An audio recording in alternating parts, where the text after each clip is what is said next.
aku nggak tahu aku bisa memenuhi mereka secara material. Tapi kalaupun enggak juga sekarang ini aku lagi bener-bener kayak skill hidupnya mereka aja gitu yang itu paling penting. Skill untuk survive.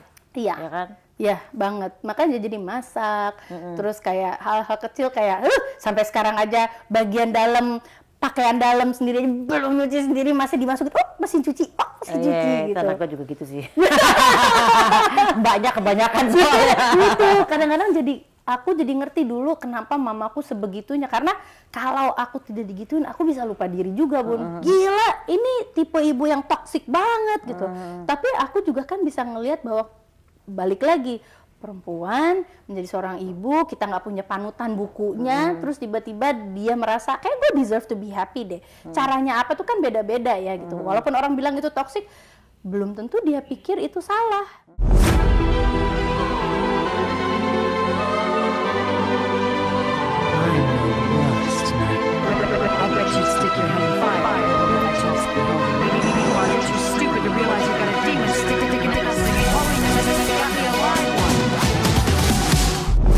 Hai guys, ketemu lagi di konten Maya Al TV. Bintang tamu aku hari ini adalah seorang aktris serba bisa dengan segudang prestasi, ibu dari 2 anak dan terkenal sangat sosok yang sangat ceria dan juga seru. Nirina Zubir. Ini podcast kedua kali sama gue ya? Podcast kedua kali. Iya. Nah ini kita ngomongin banyak artikel katanya Nirina Zubir ini lagi mengencangkan ikat pinggang. Bener nggak sih? Wah. Ya karena anak kan masuk SMA, terus begitu lagi kayak mungkin karena lagi mulai overthinking ya, jadi benar-benar kayak aduh kayak kuliah nanti gimana, terus ini gimana, masalah belum selesai kan Bun, jadi kayak jadi yang masalah yang kemarin masalah tanah itu belum kelar juga. Belum. Apa gara-gara itu juga lo jadi ngencengin ikat pinggang?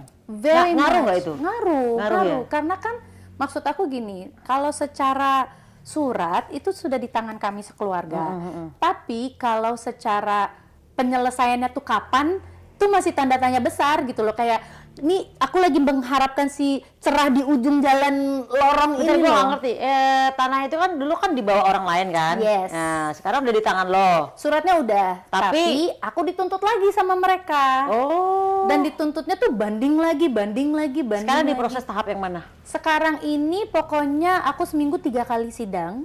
Seminggu 3 kali Bun. Ini masih sidang? Masih. Sekarang masih di tahap lagi apa istilahnya? Yang satu udah kasasi, jadi masih ada 2 lagi gitu. Tapi tetap kan kayak masih every week tuh kita masih kayak, ini gimana nih gitu. Terus yang 2 itu masih sebenarnya di tahap MK ya? Masih gugatan? Masih digugat ya? Ya masih digugat. Banding lagi. Selamat Anda menjalankan kehidupan yang ruwet. Enggak. Maksudnya makasih loh. Itu benar-benar nguras energi loh. Ngerti kan sekarang Yeah. kenapa akhirnya aku sekarang ngecangin iket pinggang gitu. Apalagi anak SMA mau kuliah, terus udah gitu dia anak seni lagi kan. Seni kan kampusnya lebih pengeluarannya gitu. Jadi ya udah. Apalagi kayak mengencangkan ikat pinggang versi Nirina Zubir tuh misalnya gini, yang dulu misalnya kita beli makanannya online, pakai online gitu ya. Sekarang lo masak sendiri apa gimana tuh? Kalau lebih keluarga kita tuh traveler banget. Oke, jadi lo nggak bisa traveling. Lagi ngurangin. Maksudnya ke luar negeri kayak maybe kalau lagi ada kerjaan, ada sponsors, sure gitu lah. Tapi kayak kalau my own personal expenses tuh kayak nanti dulu ya gitu, karena kan ini kita masih ada yang lebih penting lagi. Iya, ada gitu. prioritas yang harus dipenuhi. Iya betul. Gitu. Berarti udah lama loh, udah berapa lama seorang Nirina Zubir dan keluarga nggak pergi ke luar negeri jalan-jalan? Wow, lama. lumayan. 2 tahun, 3 tahun? Ada. Atau semenjak COVID udah nggak pernah lagi? Iya ya. Iya, enggak maksudnya hitungannya bukan Asia ya Bun. Hitungannya kayak Eropa kayak gitu. Udah lama, udah kayak 4-5 years gitu. Karena maksudnya kalau sekarang tuh jadi nambah ngencengin iket pinggang karena selain kalau yang kemarin ini kan masih mikir bahwa ada kasus, jadi kayak nanti dulu ya expense yang nggak penting gitu. Tiba-tiba ada ini lagi, terus kayak makin sadar lagi kayak nanti dulu deh. Udah deh prioritasnya adalah kita Nabung buat anak sekolah dulu, ya. Gitu. Apalagi anakku yang satu sama yang kedua bedanya cuma 2 tahun kan. Jadi kayak Itu dia. Makanya jangan bererot itu kalau punya anak. betul. Gitu. Jangan bererot langsung tuh ya. Sebenarnya berat atau tidaknya itu mungkin udah kuasa Allah ya. Bercanda doang. Tapi maksudnya yang lebih bagus lagi adalah memang benar ya, kita sebelum nikah tuh udah tahu tuh, udah mateng persiapan segala sesuatunya, mentally sama financially gitu loh. Kalau financially beda sih. Beda sih. Kadang-kadang kita nikah kan bismillah dengan menyebut nama Tuhan udahlah ya. Gitu. Rezeki mah pasti insya Allah kalau kita nggak males pasti datang ya kan gitu. Ya, tapi maksudnya juga jarang loh udah nikah tapi langsung mapan kan jarang susah. Gitu. Ya, ada sih teman-teman kita tapi nggak semua orang ya beruntung seperti itu ya. Biasanya kalau udah nikah tuh biasanya mapannya ya baru di awal-awal stage awal lah gitu loh. Ya, gitu. Ya itulah makanya jadi inilah cerita kenapa aku mengencangkan ikat pinggang. Oh, jadi mengencangkan ikat pinggang hanya untuk traveling aja. Traveling, makan juga sebenarnya ke restoran-restoran juga agak dikurangin. Karena kan maksud aku, I will try to give them what they need, tapi bukan all the time what they want gitu kan. Karena wants itu kan belum tentu needs kan. Jadi kayak contohnya misalnya? Ya kayak misalnya, aku mau makan steak wagyu A5. Wah, kalau itu, kalau itu mau cari yang harganya paling lumayan. Tapi kita cari tempatnya yang paling, maksudnya maybe not that class gitu loh. Tapi kita tahu yang A5 tapi harganya masih reasonable gitu. Aku akan begitu. Atau kita cari yang bagian apa tuh yang bagian penjual daging yang paling murah lah, kita bikin sendiri di memang rumah. Seringnya gitu sekarang Bun. Jadi bener-bener kayak wagyu atau anything like that, mereka tetap akan kenal sama makanan itu, tapi ya udah versi kami gitu. Versi nyari yang apa tuh namanya kalau penjual itu namanya tuh distributor yang paling murah lah ya. Ekonomis. Iya. Tapi tetap wagyu A5. Tetap wagyu A5. Terus makanya kayak ke restoran tuh aku mungkin juga sekarang udah menjatahkan lah, kayak misalnya mungkin tergantung lagi beraninya apa nih, seminggu sekali kah atau 2 minggu sekali kah atau sebulan sekali. It can be flexible gitu loh. Tapi intinya menanamkan ke anak-anak bahwa fokus kita sekarang lagi mau nabung nih, kamu mau kuliah, your brother too, dengan segala les segala macam. Ya udah gitu. Jadi kita nggak selalu bisa ke restoran, ngerti ya gitu loh. Tapi nanti kalau kamu ada yang mau, ditaruh di wishlist, nanti kalau misalnya kita lagi bisa, let's go gitu. Anak-anak lo berarti udah umur SMA 15 dan 13. Ya, ada yang udah bisa cari uang sendiri nggak? Misalnya aku lagi mau bikin ini konten kayak bikin apa, atau misalnya aku mau bikin apa, misalnya dia bikin makanan sendiri di rumah gitu, terus gue jualin ke teman-teman gue gitu. Ada nggak? Dia ada. Yang pertama itu dia bikin, kan si anak seni ini nih gitu. Jadi dia bikin pin lah, dia melukis buku lah, apa buat orang pesan-pesan gitu kan. Tapi ya namanya masih mengembangkan karakter, jadi kadang-kadang udah nih dia bikin bagus banget gitu, terus tiba-tiba kayak nggak bagus ya gitu. Bagus? Enggak belum sempurna. Bagus! Idealis. Itu emang udah ada yang pesan? Udah. Nanti dulu dia jualnya. Sebenarnya banyak kan kayak cepetan. Biar kamu ngerti gimana caranya ngedapetin uang dan mendapatkannya, dan kamu nggak akan nyia-nyiakan gitu loh. Kalau dapat uang dari kita terus kan cuman ditaruh di apps mana juga tiba-tiba balik udah habis. Gitu. Jadi I'm actually slowly teaching her to do setidak-tidaknya kayak bisnis kecil-kecilan lah gitu untuk mengerti. Enggak, tidak ada yang namanya bisnis kecil-kecilan. Bisnis akan jadi besar. Amin. Akan jadi besar. Amin. Amin. Gue paling demen tuh semangat kayak gitu. Terus. Ya jadi ngajarin dia kayak gitu. Pokoknya berbisnis, biar dia ngerti lah ngedapetin uang. Karena dia tuh sama aku suka tergoda sama hal-hal kecil gitu, padahal nggak penting, kayak misalnya ini dekorasi ini lucu ya, dekorasi ini lucu, padahal nggak penting, tapi kayak pengen beli.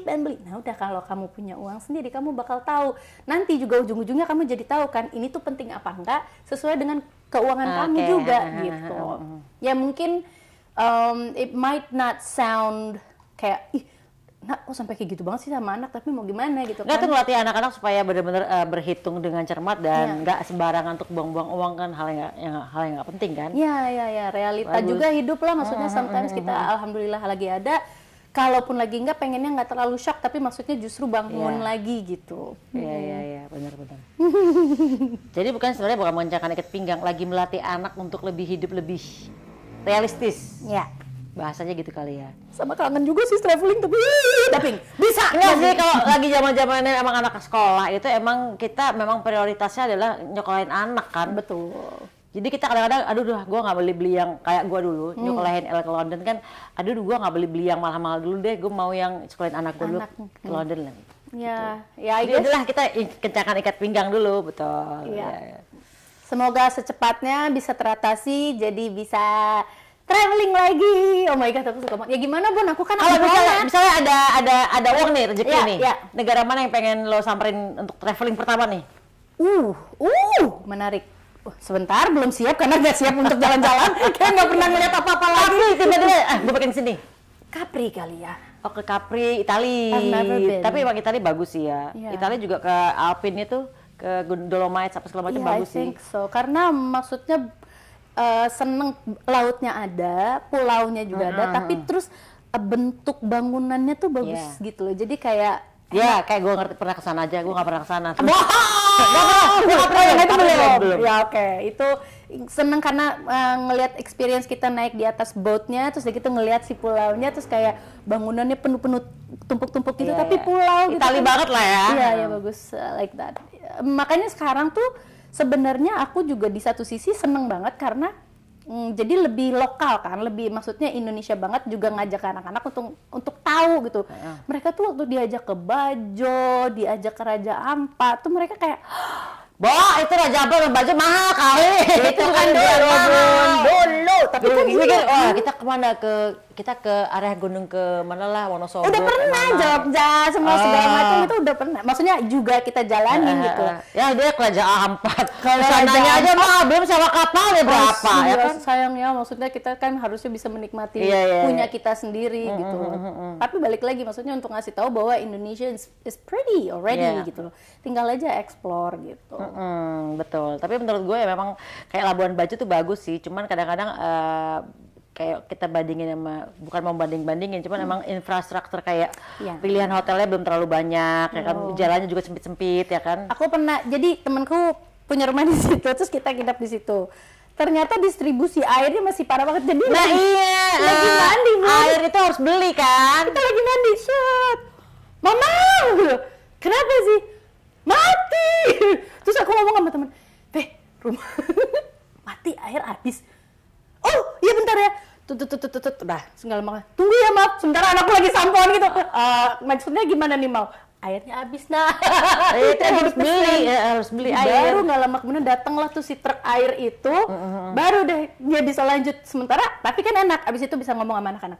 Makanya gunakan air secukupnya. Ada tempat-tempat yang airnya tuh susah kayak gini. Iya banyak sih kayak Indonesia yang Lombok ke sana-sana tuh. Kayak mungkin ke Sumba apa segala macam, itu semua airnya beli loh. Iya. Kadang-kadang, wow kita di Jakarta buang-buang air sembarangan ya.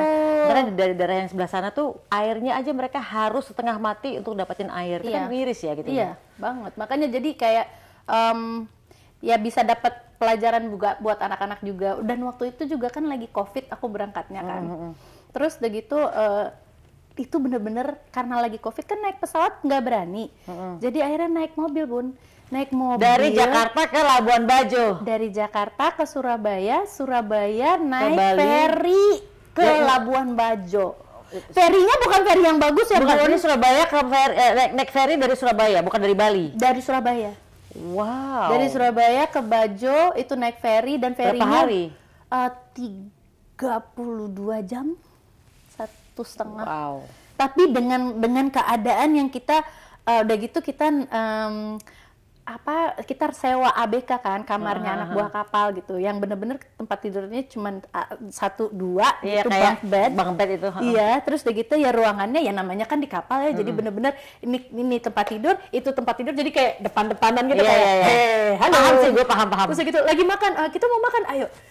Ruangannya kecil gitu, duduk di bawah ngengsol gitu, terus anak-anak kayak agak susah ya makannya emang. Nikmatin apa yang ada. Ruangannya segini, sikat aja. Oke, makan. Terus anakku yang satu lagi yang cowok nih. Dia mukanya udah gelisah banget. Zuh, kenapa? Nggak apa-apa. Kamu mau ke toilet ya? Enggak, baik-baik aja. Kamu mau ke toilet? no, I'm okay. Terus nggak lama kemudian, yes.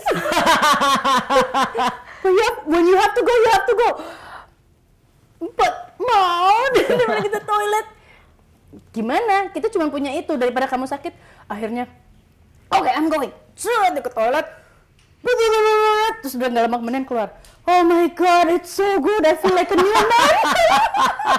Dengan kondisi ya toiletnya milik bersama dan segala macam sharing. But from there, aku seneng banget. Dia langsung tiba-tiba begitu kita udah selesai nih dari Sibajo, kita pulang lagi ke Jakarta. Terus udah gitu langsung kayak, I love my room.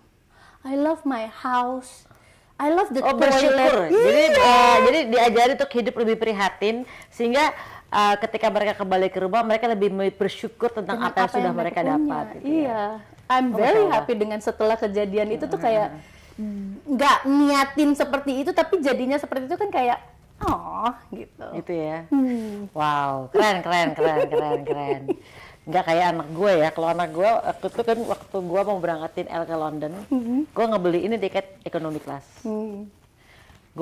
Karena gue pengen ngedidik anak gue harus naik ekonomi, ya kan? Kita bisa beli bisnis kelas atau apapun gitu, tapi aku pengen anak-anak belajar dari ya itu ya hidup realistis lah ya, karena kehidupan yang tidak selamanya di atas terus. Betul. Ya kan. Gue udah pesen tiket gini, laki gue nanya, naik apa El gitu? Naik ini ekonomi kelas. Lo gila ya tuh anak tingginya 184 hampir 190. Lo pikir di ekonomi kayak gini gitu. Enggak, tuh kan bisnis kelas. Enggak, ekonomi kelas. Enggak gila lo tuh anak kan kelasnya lo 18 kayak begini gitu. Iya. Sini gue beliin bilang gitu. Oh ya udah. Gitu laki gue. Tapi memang kita suka lupa gitu kan. Maksudnya kita pengen itu terjadi sama Nama Ernest juga gitu. Jadi yang perjalanan misalnya jauh gitu terus aku bilang nggak bisa dong naik ekonomi aja, kenapa sih kita nggak usah kalau lagi ada dan udah gitu dengan filosofi tiba-tiba yang aku 182 yang kalau lagi di ekonomi dengkulku bukannya kejedot lagi udah kelipet. Oh, kamu punya masalah itu? Kalau lu kacau. Ya, masa gua nasibnya ekonomi dia dapetnya bisnis. Tapi iya loh, anak gua kan 84 ya. Ya kelipet-lipet pasti. Ternyata kan nggak tahu. Kan saya kan paket hemat ya. Gua juga mikirnya gitu. Tapi waktu itu gua mikir nggak apa-apa, dia harus belajar untuk lebih prihatin dong. Maksudnya ya hidup ya kita punya niat yang mulia kan gitu. Iya. Dikasih sama laki gua. Apa sih arti kebahagiaan versi Nirina Zubir? Kalau dia udah cerita kebahagiaan ternyata tadi dapat ya di ruangannya ABK kan kecil terus anakku tiba-tiba pas pulang bersyukur banget ternyata rumah gue lebih gede gitu kan. Sebenarnya yang aku apa tadi Bun? Kebahagiaan. Oh kebahagiaan kita tuh sebenarnya yaitu bisa.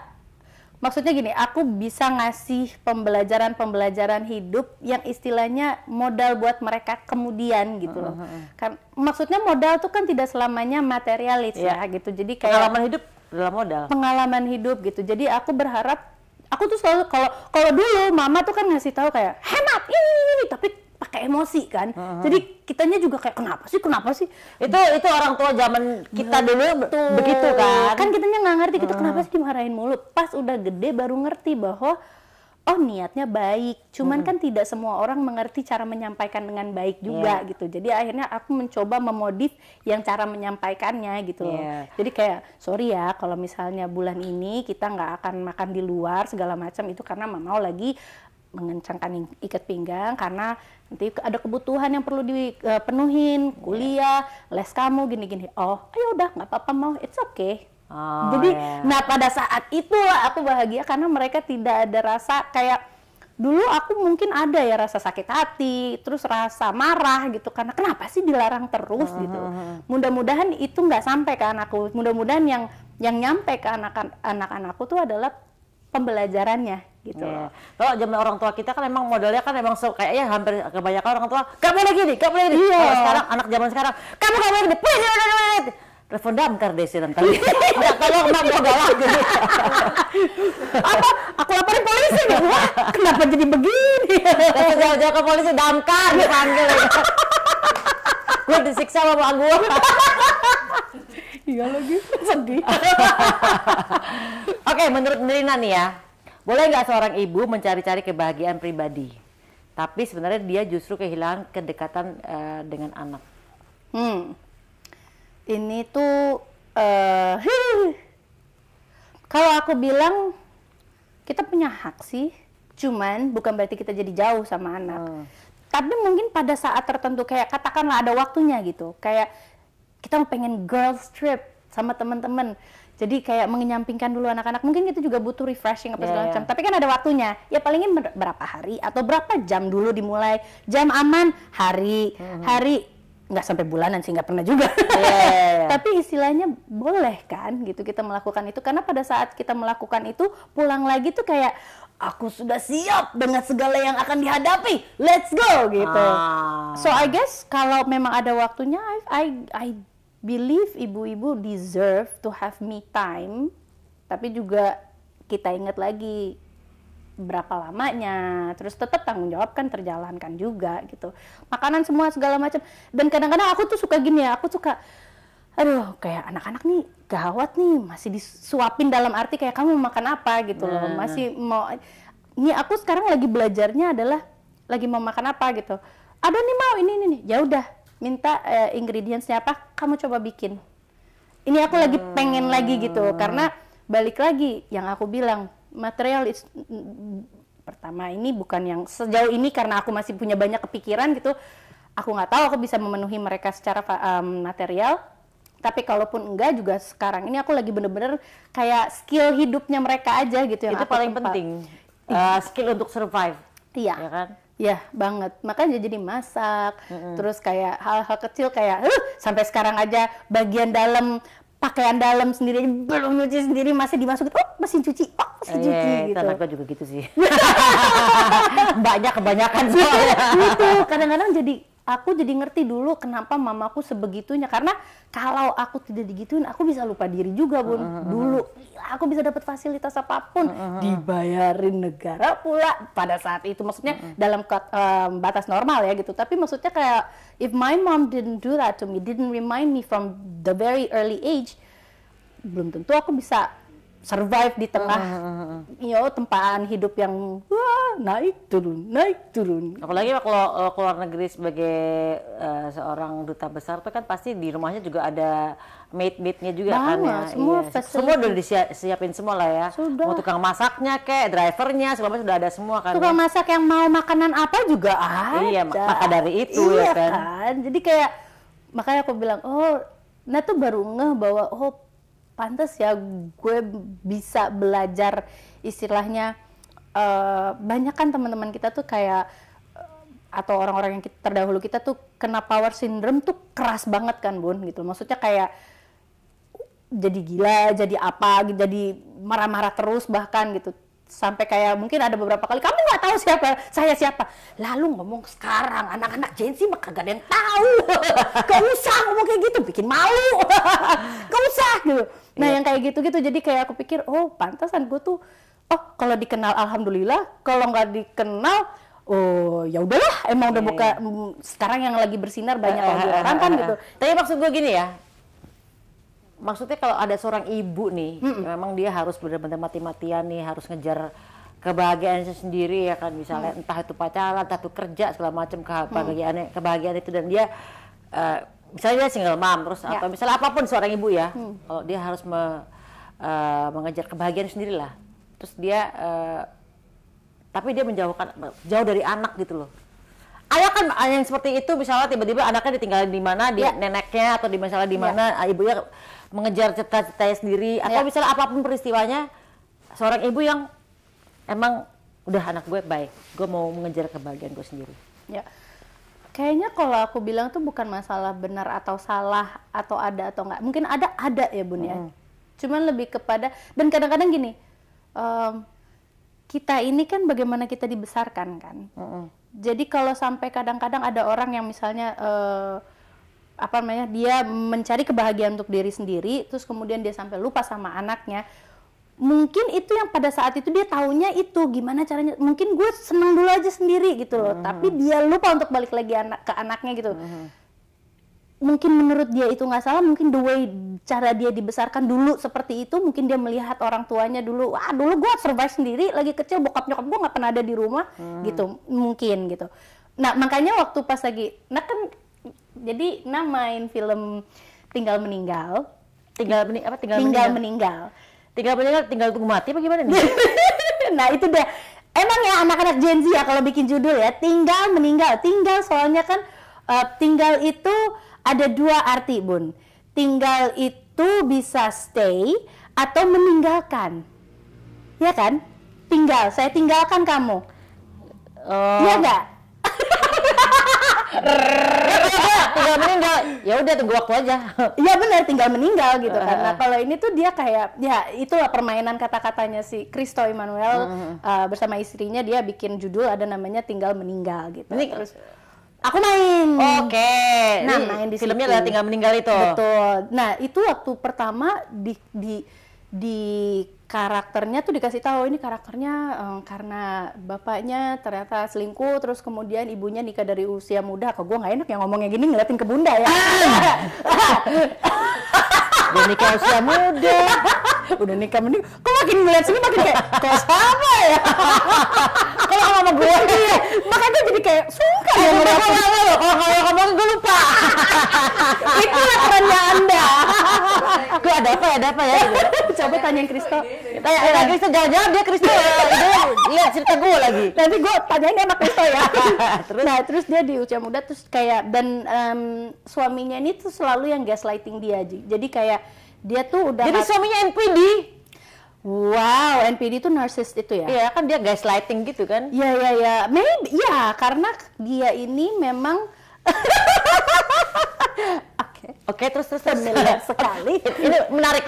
Terus langsung tertarik dengan ceritanya. Gimana?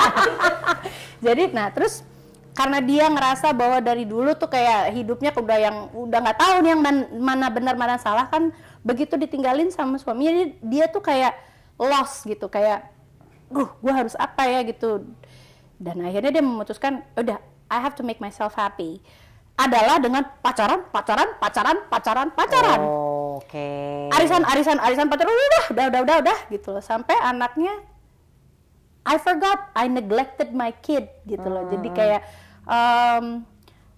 Gema, mama pergi dulu ya gitu. Gema, mama arisan. Gema, mama ini nama anaknya Gema kan yang dimainkan oleh Omara. Nah, itu buat seberapa orang kan akhirnya bilang gitu, gila ini tipe ibu yang toksik banget gitu.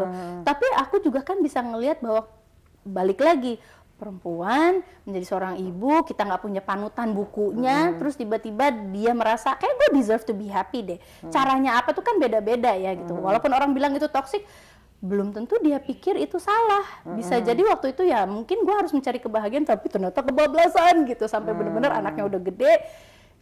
Relationship-nya udah sekitar ATM aja gitu loh.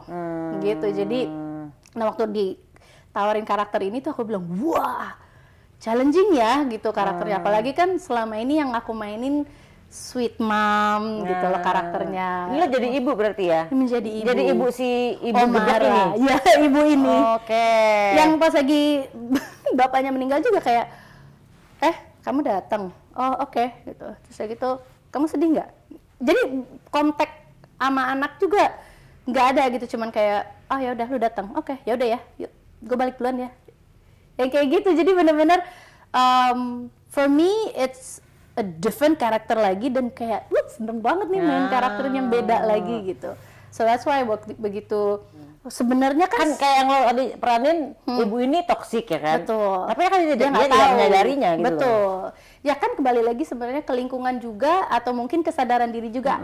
Kadang-kadang kan orang juga bisa berubah karena dia mau atau dia usaha gitu.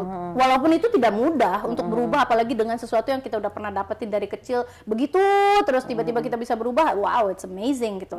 Tapi makanya dikasih karakter yang kayak gini tuh aku kayak pengen tahu rasanya kayak gini gimana ya gitu. Karena aku nggak ngeliat ini sebagai benar atau salah. Kembali lagi ada kok orang yang seperti ini. Berarti lo acting pacaran bolak-balik dong. Ada adegan hot gak? Nonton sendiri. Saksikan. Kan lo pacaran kan lo killing time-nya kan bener-bener kode kali pacar kan ya. Iya. Wow, itu anak-anak muda apa? Anak-anak muda. Wow. Lo berarti main sama generasi Gen Z berarti ya? Ya. Wah, ada kesusahannya nggak? Misalnya gini, lo gabung sama anak-anak Gen Z yang ini ngomongannya nggak nyambung gue. Ini anak zaman sekarang ngomongannya nggak ngerti gue gitu. Aku justru sebenarnya intrigue. Aku justru malah ke apa ya istilahnya? Ya ke intrigue gitu. Jadi bener-bener kayak kalau nih aku datang nih ke pas reading lah gitu. Saat aku duduk. Bun, aku tuh, ya Bunda tahu kan, nah orangnya yang wah, kalau ada orang gitu, ekstrovert parah, ketemu sama orang baru ngajak ngobrol, let's go, apapun topiknya sikat aja gitu. Pas sama mereka tuh, aku tahu posisi aku gitu loh, maksudnya kayak satu, I'm the only one yang umur segini nih, main bareng sama mereka nih. Ada sih Acok juga. Yang paling tua seberapa? Ada, menjadi suamiku, itu, tapi dia juga sebenarnya sinnya dikit gitu loh. Oke. Nah, aku begitu syuting di tengah-tengah anak-anak Gen Z ini kayak jadi itu buat aku menyenangkan karena kalau buat aku tuh sekarang udah di titik yang posisi itu keluar rumah untuk kerja, pulang ke rumah udah bareng sama anak-anak lagi kan jadi kayak update tuh apa ya jarang terjadi lah gitu. Tiba-tiba ya begitu aku datang sama mereka duduk di tempat reading segala macam, aku duduk pasang tangan di dagu. Guys, ada keseruan apa sih gitu? Kok ada ini. Tapi nggak boleh ini. Jadi, sumpah aku sama sekali bukan Nirina yang biasanya ekstrovert, tapi kali ini baru tahu ya kalau introvert gitu dan enak ya ternyata gitu. Duduk cuma nyerap informasi aja ya? Iya, nyerap informasi. Aku bisa jadi introvert, hebat. Tapi kadang-kadang ya kalau kita ketemu banyak orang ya, kita sebenarnya paling enak tuh menyerap loh karena oh ini orang begini, oh informasinya begini. Coba bayangkan kalau seandainya kita menjadi orang yang terlalu banyak bicara, akhirnya kita nggak dapat apa-apa. Karena kita yang ngeluarin energi terus kan, gitu. Sementara kita kalau kita diem, kita dengerin ini orang ini ngomong apa, kita dapat masukan yang macam-macam kan. Jadi ya oh banyak dapat ilmu nih. Ini baru makanya buat Nah tuh kali ini baru it's mind blowing, eye opener tuh bener-bener kayak ternyata begini ya mendengarkan orang tuh karena biasanya bener yang Bunda bilang Nirina lah yang biasanya ke apa-apa guys mimi kalau di grup aku tuh pasti gitu kan tahu nggak jangan gitu iya pulang aku pikir gue gak dapet informasi apa-apa ya. Nah pas lagi giliran aku ketemu sama anak-anak Gen Z ini, aku memposisikan diriku sebagai pendengar dan penikmat. Jadi benar-benar kayak, aku dapat informasi ini, lagu yang paling terupdate ini, yang lagi viral ini. Menyenangkan ya gitu. Jadi kayak melalui film ini juga ngerasa kayak I'm becoming a new person juga sih gitu. Dan menyenangkan loh bener. Kayak gini. Oke, omongan yang kalau lo ngobrol sama Gen Z apa yang paling di otak? Kalau dulu kita ngomong semuanya kan kayak ya oke banget sih. Itu artinya kan enggak kan. Kalau sekarang tuh terbalik lagi Bun. Jadi kayak kalau ngomong tuh kayak kena di kaget sih. Kena di kaget sih. Itu beneran kaget. Jadi kayak aku ini lain lagi nih, beda lagi. Dulu sih kan kita kalau pakai ini artinya tidak oke kan? banget.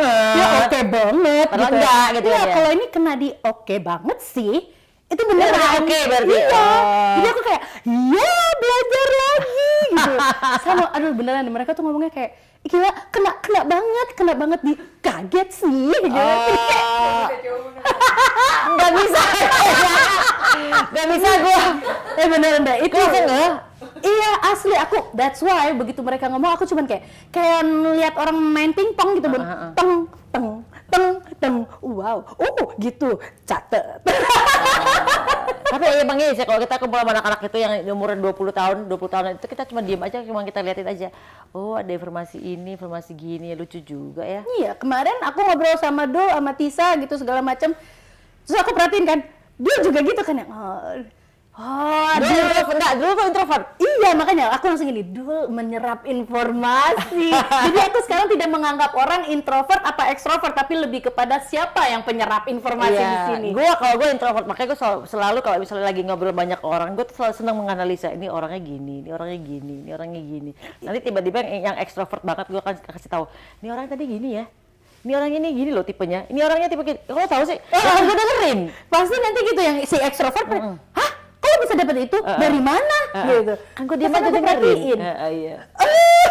Gitu. Kan si Memeng nggak pernah merhatiin, Nggak pernah dapat informasi apapun kalau kebanyakan ngomong, ya kan? Makanya jadi dari film ini bukan melalui karakter tapi dari pergaulan ini aku jadi merasa kayak oh, I got something new again. Oke, tidak selamanya memberikan informasi itu juga jadi baik buat sekeliling juga, belum tentu. Jadi kita juga membuka sesuatu yang istilahnya mereka juga mau dengar apa enggak ya, kan nggak tahu juga gitu. Kalau ditanya aku jawab, kalau enggak ya udah aku mendengarkan. Kalau enggak, kalau zaman dulu nggak gitu. Aku enggak dulu. Halo.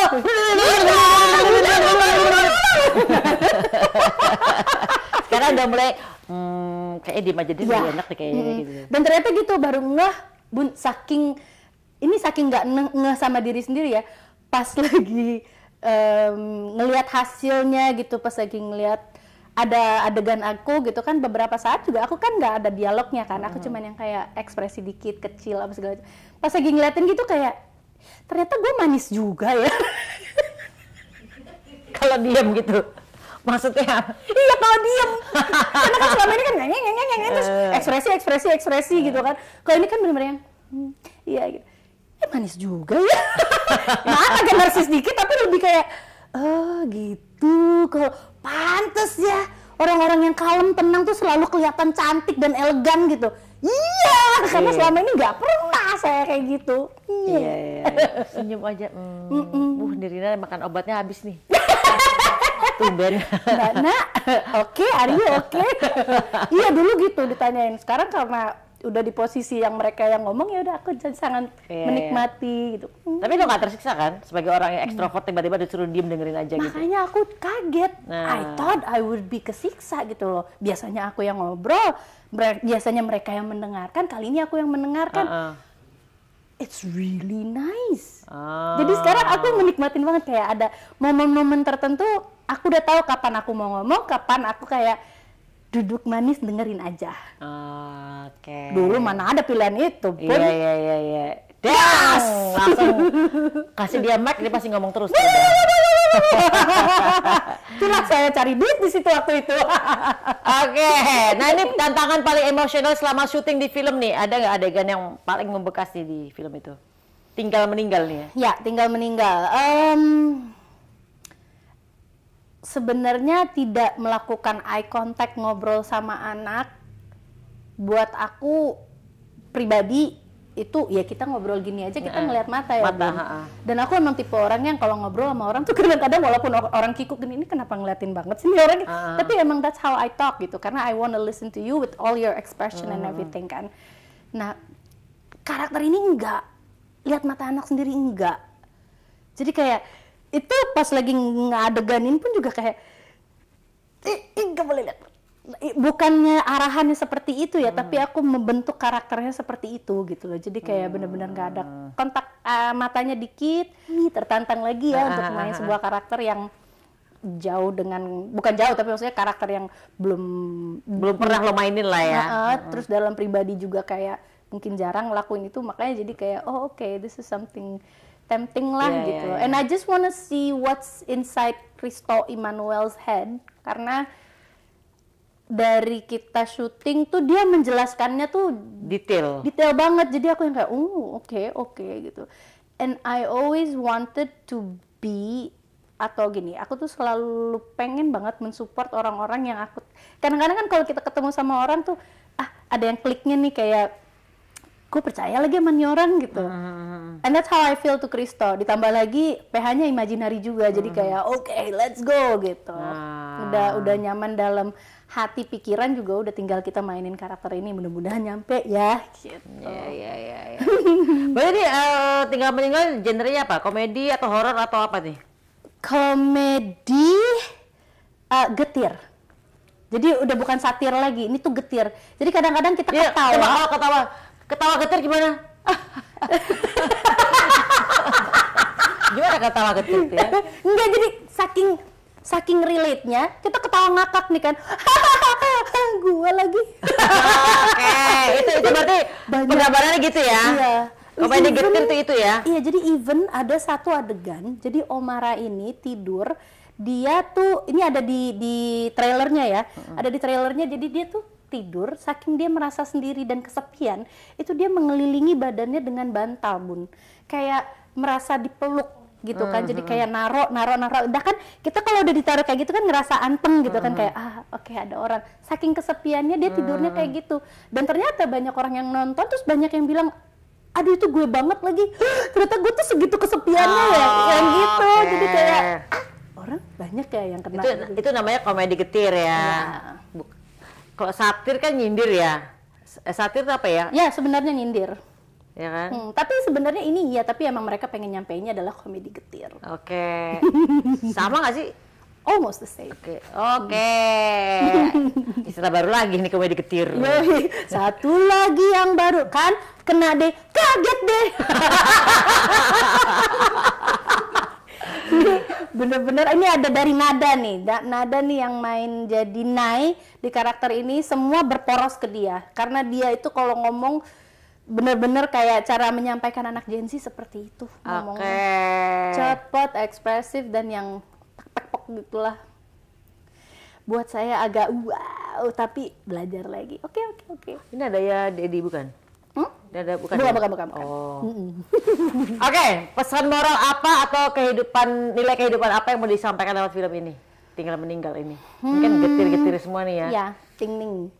Kalau dari segi ibu kan ya tadi gitu kan, aku nggak bisa bilang bahwa itu benar atau salah, tapi kadang-kadang kita juga perlu mengerti karakter seseorang dari cara dia dibesarkan. Kita kan nggak bisa nilai orang kayak toksik banget dan nih orang gitu. Tapi kita nggak tahu ya di belakangnya ceritanya apa, tapi lebih kepada mengerti aja orang itu seperti itu.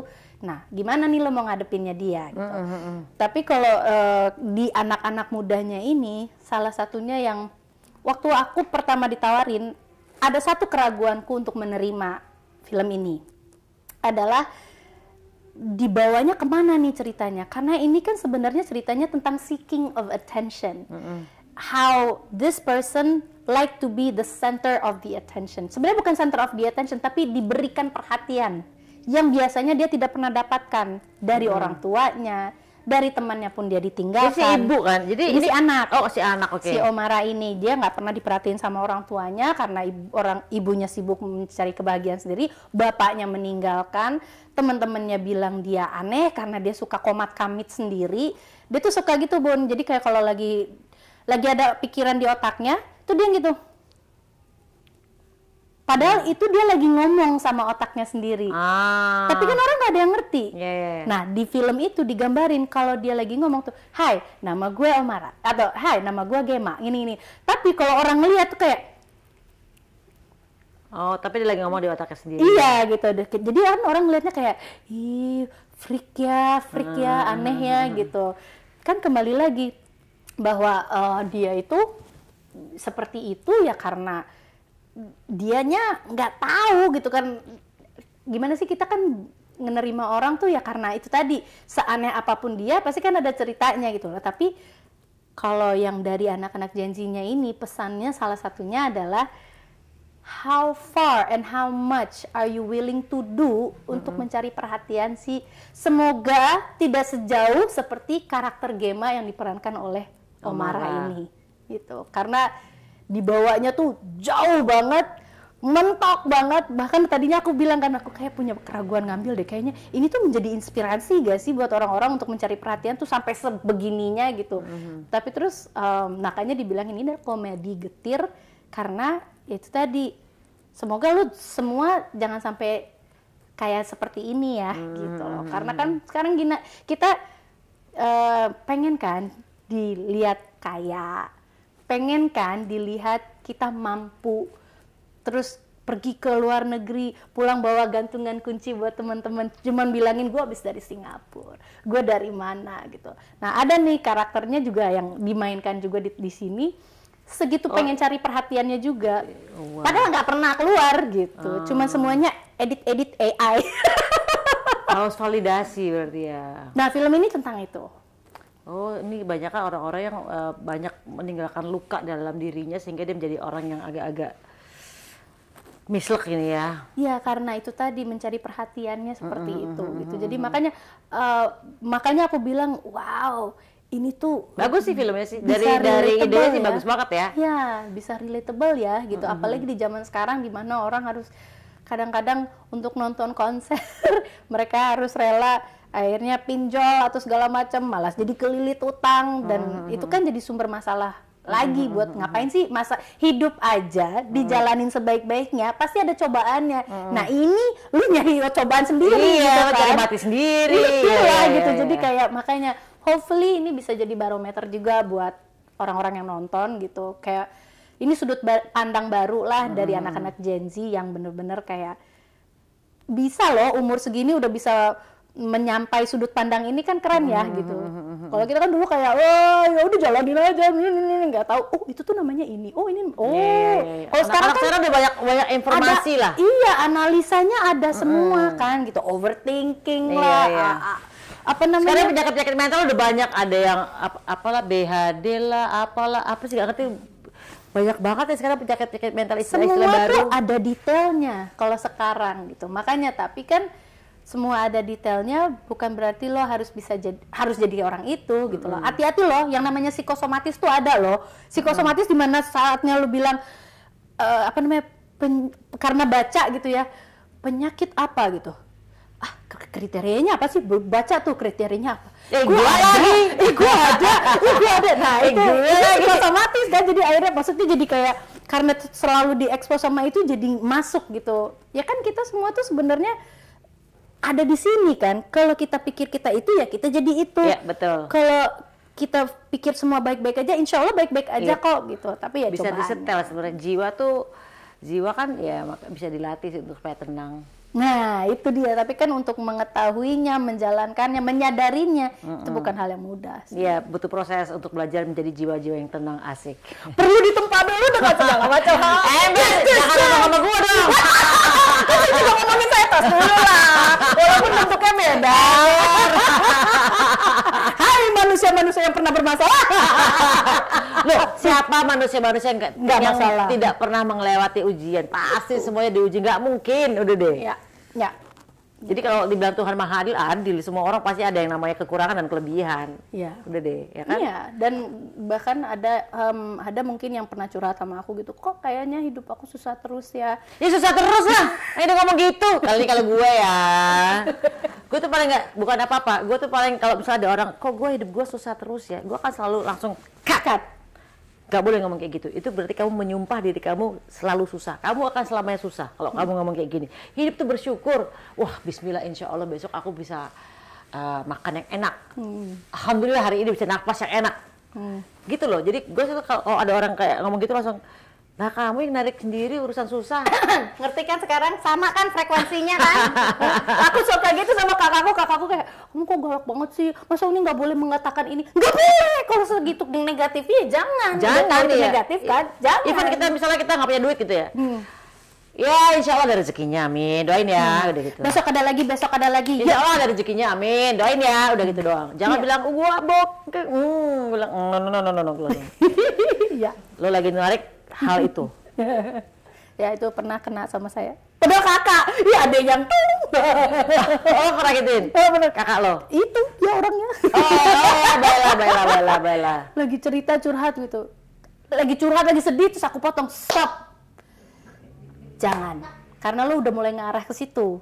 Daripada makin disebut lagi, makin kejadian lagi, dan makin nggak pengen kan kita ke situ. Mendingan, oke, aku tahu lagi ada masalah itu. Tapi yuk kita ngomonginnya harapannya aja deh, yang bagusnya gitu loh. Jadi apa yang keluar dari mulut kita itu yang pengen yang kita jadiin gitu, yang positif-positifnya. Although it's hard, apalagi kan jadi orang tua juga gitu. Pas lagi aku jadi orang tua, dibilangnya belajar sama anak kata-katanya jangan menggunakan kata, jangan ya. Waduh. Iya betul, emang. Iya, oke, tapi belajar susah juga ya. Tapi oke bisa gitu. Ya udah, akhirnya it's a matter of frasenya aja gitu, kita bolak-balik dan tambah kalimat. Ya kayak jangan buang sampah di sembarangan. Kita mendingan ganti dengan buanglah sampah di tempatnya.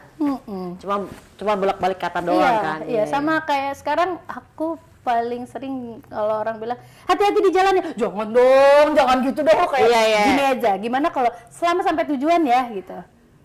Emang bedanya apa? beda dong. Safe drive. Iya kan, lu doain gue selamat sampai tujuan daripada lu bilang hati-hati di jalan. Hati-hati di jalan ada apa? Iya. Itu betul. Itu cuman tinggal mengolah kata-kata yang tepat yang jatuhnya akhirnya positif. Ya.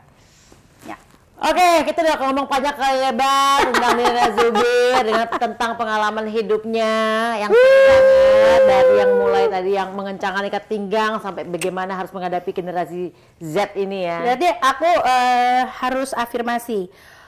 Semoga mengencangkan ikat pinggangnya sebentar, kemudian uangnya terkumpul dan kami sekeluarga bisa jalan-jalan lagi. Semoga minggu depan rezeki gue banyak banjir kayak tsunami. Amin. Walaupun agak getir ya. Nggak boleh. Gini. Kita nggak boleh kayak merendahkan omongan kita sendiri yang meragukan. Nah, itu berarti kita meragukan kehebatan Tuhan, kan gitu kan. Oke. Bisa Nirina, pokoknya habis ini semuanya melimpah ruah, berkecukupan sehingga bisa menolong orang lain lagi juga. Amin.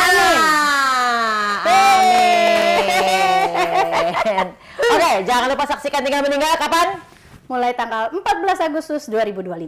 Di seluruh bioskop ya. Di bioskop yang kamu suka deh.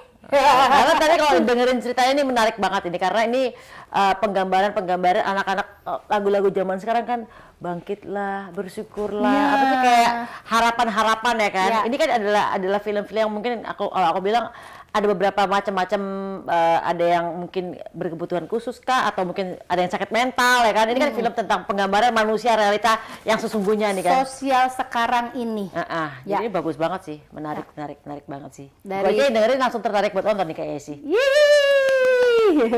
Ini kita karena beda, film ini beda dari yang film-film yang gua pernah diceritain lah kira-kira gitu. Iya, ini kok cukup tuk gitu. Jadi kayak kita mengerti, masuk ke kepalanya Christo Emmanuel yang kembali lagi aku bilang ADHD itu buat dia malah dialihkan ke sesuatu yang positif banget. Membuat film, memang jurusannya dia juga waktu itu kuliahnya perfilman, tapi waktu itu dia aja sempat ngomong, gak nyangka Kak, aku pikir tuh kita baru mulai bikin tuh 2028 gitu loh, ternyata rezekinya di sekarang ini gitu loh, ketemu sama ketemu dengan Imaginary dan merealisasikan imajinasinya dia gitu. Jadi that's why kita support film dia. Oke, udah ngomong panjang kali lebar, mudah-mudahan sukses filmnya dan Nirina juga minggu depan banyak rezeki. Amin. Telepon gua ntar ya. Bener loh, Mai. Mau naik PJ-nya Bunda Sam atau PJ aku? Amin. Nah, gratis, Bo. Oke, makasih udah mampir Rumah Pejaten and see you in the next content. Bye-bye. Bye.